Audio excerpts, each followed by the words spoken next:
दोस्तों, स्वागत है आप सबका इस नई वीडियो में। सिनेमा फैंस जानते हैं कि जहां हिंदी सिनेमा की सोच खत्म होती है, वहां से साउथ इंडियन सिनेमा, खासकर तमिल और मलयालम सिनेमा की सोच शुरू होती है। ये लोग सालों से ऐसी फिल्में बनाते आ रहे हैं जो दुनिया की बेस्ट में काउंट हो सकती है। आज हम एक ऐसी ही एक फिल्म को एक्सप्लेन करेंगे जिसका नाम है थांगलान। तो वीडियो शुरू करते हैं, लेकिन उससे पहले चैनल को सब्सक्राइब करके नोटिफिकेशन बेल को ऑल पर सेट कर दीजिए ताकि आपको मूवी और वेब सीरीज के लेटेस्ट एक्सप्लेनेशन सबसे पहले मिले। फिल्म की शुरुआत होती है 1850 से, जहां हमें क्लेमेट नाम के एक अंग्रेज को दिखाया जाता है। उसे हाल ही में ये पता चलता है कि पास ही के गांव में सालों पहले सोना मिला था। अब क्लेमेट चाहता है कि वो वहां जाकर फिर से सोना ढूंढे, लेकिन गांव के राजा उसे कहते हैं कि वहां जो भी गया है वह वापस नहीं आया। वो जगह शापित है और कोई भी उस जगह जाने को तैयार नहीं, क्योंकि सभी लोग वहां जाने से डरते हैं। उसके बाद हमें उस गाँव के लोग दिखाए जाते हैं जो दूसरों के खेतों में मजदूरी करते हैं। गाँव के एक आदमी थंगाला के पास अपने ही खेत होते हैं, इसलिए वो किसी और के खेत में काम नहीं करता, वो अपने खेत में ही काम करता है और गांव वालों से कहते हैं कि ये सारे खेत हमारे ही हैं, लेकिन फिर भी तुम लोग मजदूरी कर रहे हो। थंगाला को अक्सर पूर्वजों के सपना आते हैं जिसमें वो अपनी पत्नी को जान से मारने लगता है, लेकिन सपने से जागते ही वो बिल्कुल नॉर्मल हो जाता है। थंगाला की फैमिली में उसकी पत्नी के अलावा 5 बच्चे हैं, जिसमें 4 बेटियां और एक बेटा है जिसका नाम अशोका है। थंगाला अपने परिवार के साथ अपने खेत में काम कर रहा होता है जब एक रात उसकी फसल को आग लग जाती है। गाँव के लोग थोड़े परेशान होते हैं क्योंकि उन्हें अपनी फसल का एक हिस्सा राजा को टैक्स के तौर पे देना पड़ता है। अगर टैक्स नहीं दिया तो राजा के खेत में काम करना पड़ता है, और इसी तरह राजा ने गांव की जमीन जब्त कर ली थी।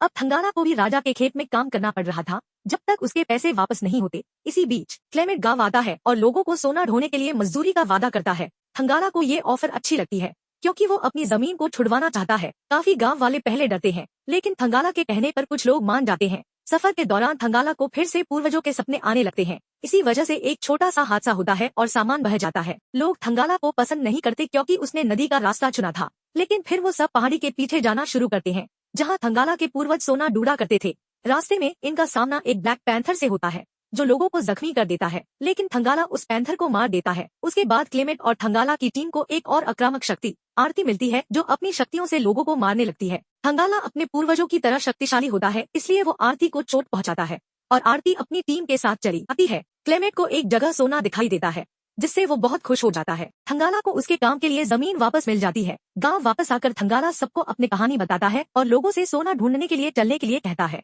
लेकिन उसे यह नहीं पता होता कि उसके पीछे राजा ने गांव में अत्याचार मचा दिया है। थंगाला को आरती कहती है कि वो लोग यहाँ से चले जाए वरना वो सबको मार देगी, लेकिन थंगाला पर इन सब बातों का कोई असर नहीं होता है। थंगाला अपने गाँव के लोगों को लेकर नदी के उस पार, पहाड़ी के उस पार सोना ढूंढने में व्यस्त होता है। गांव के सभी लोग ईमानदारी से जगह जगह पर सोना ढूंढने लग जाते हैं। क्लेमेट भी अपने वादे के मुताबिक रात होते ही सबको उनकी मजदूरी ईमानदारी से दे देता है, जिससे गांव वाले लोग काफी खुश होते हैं। उन्हें अपनी मजदूरी के पैसे मिल रहे थे, इसलिए वो सब बहुत खुश थे। अगले दिन क्लेमेट के एक साथी को सांप काट लेता है और इसी सांप ने थंगाला की बेटी को भी काट लिया था। इस वजह से थंगाला की बेटी की मौत हो जाती है। गाँव के लोग कुछ दिन तक सोग मनाते हैं और काम बंद कर देते हैं। थंगाला के पास गांव का बुजुर्ग आता है और उसे बताता है कि उसके पूर्वज भी इस तरह सोना ढूंढा करते थे। उन्होंने आरती को मारा था और उसके खून से सारी चीज सोने में तब्दील हो गई थी। बुजुर्ग के मुताबिक थंगाला को भी आरती को मारना होगा तभी सोना मिलेगा, लेकिन थंगाला कहता है कि वो किसी आरती को नहीं मारेगा, उसे सोना मिलना होगा तो ईमानदारी से मिल जाएगा। लोग काफी मेहनत कर रहे हैं, उन्हें जरूर सोना मिलेगा। कुछ दिन बाद क्लेमेट एक नया नियम बनाता है।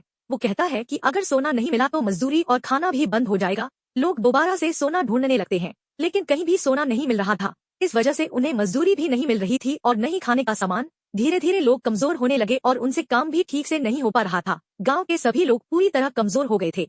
सबने फैसला किया कि वो यहाँ काम नहीं करेंगे और ये जगह छोड़ देंगे, लेकिन थंगाला उन्हें रोकने की कोशिश करता रहा। वो कहते हैं कि पास ही के पहाड़ में बहुत सारा सोना छुपा है, अगर हम वहाँ खुदाई करें तो सोना मिल सकता है। थंगाला की बात मानकर सभी लोग उसे छोटे पहाड़ के आजू बाजू आग लगा देते हैं। धीरे धीरे एक बड़ा सा गड्ढा बन जाता है और उन्हें अंदर सोना दिखाई देता है। सभी लोग उस चट्टान के अंदर घुस जाते हैं और सोना देखकर खुशी से झूम उठते हैं, लेकिन सोना देखकर सबके मन में लालच आ जाता है। वो लोग सोना लेकर भागने की कोशिश करते हैं। क्लेमेट का दिमाग खराब हो जाता है और वो लोगों को मारना शुरू कर देता है। गाँव के लोग भी आपस में लड़ने लगते हैं।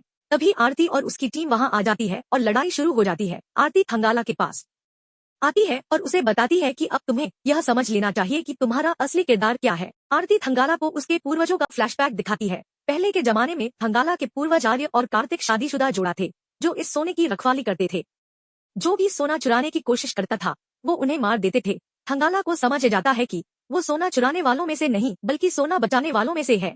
जब क्लेमेट आरती को मारने वाला होता है, थंगाला उससे पहले ही क्लेमेट को मार देता है, लेकिन मरने से पहले क्लेमेट आरती को भी एक खंजर मार देता है, जिससे आरती भी मर जाती है। सोना अब सबके सामने था, लेकिन थंगाला आरती से आज्ञा लेता है कि वो थोड़ा सोना ले जाए ताकि अपने गांव वालों की मदद कर सके। आरती यह बात मान जाती है और थंगाला अपने लोगों के लिए थोड़ा सोना लेकर वहां से चला जाता है। तब से कोई भी उस जगह से सोना नहीं निकाल पाया। बहुत सारे अंग्रेज आए और इस सोने को कब्जे में करने की कोशिश की, लेकिन थंगाला और उसके गांव वालों ने मिलकर सबको रोका। तो दोस्तों, ये थी थंगाला की कहानी। ये एक सच्ची घटना पर आधारित है। इस फिल्म में केजीएफ के पीछे की असली कहानी दिखाई गई है। केजीएफ की वजह से इंडिया को पहले सोने की चिड़िया कहा जाता था। अगर आपको ये कहानी पसंद आई हो तो हमारे चैनल को सब्सक्राइब करना ना भूले।